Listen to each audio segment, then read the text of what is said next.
Hi everybody, I'm Lisa. This is Crafting with Mimi.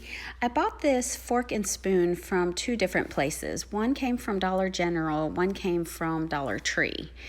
And I must be hungry because I keep using forks and spoons in my videos.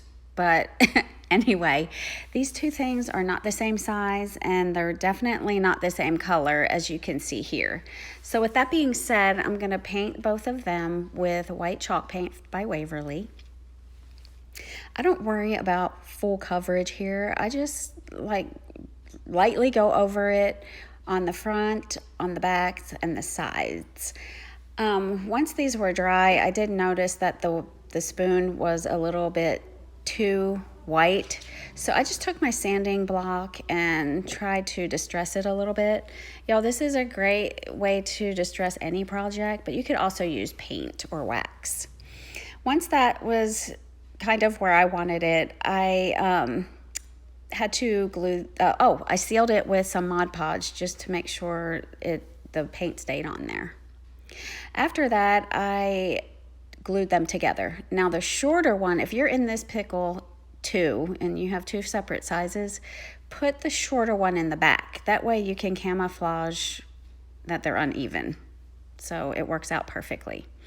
After that, I found these rub-on transfer letters from Dollar Tree. Y'all, if you've ever used these, you're gonna know that these things are not very forgiving, or it was just me. I kind of struggled a little bit, and boy, you can't let it touch anything else because it will transfer right onto it. So as you can see here, I struggled just a tad, but once I had it the way I wanted it, it turned out pretty good. After I got these on, I sealed it with some Mod Podge just to make sure they stayed in place.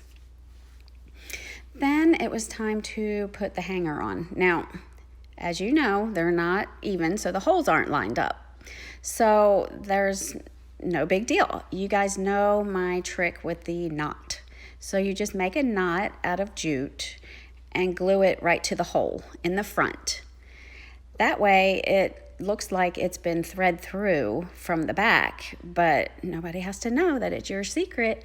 Then you just put the loop directly behind the knot and it looks like it was meant to look like that. It's a great trick to use in the future. Then I just put a little bow on that I made, and guys, I thought I was done, but I wasn't. I felt like it just needed some more distressing. So like I said, you can use some wax or paint to just distress it, and that's what I did. It turns out really cute, and I think it did the trick for this. I hope you like this video, and if you do, consider sharing it with your friends. I love sharing my ideas with you as always. Have an awesome day, and I will see you next time for another idea of mine. Bye.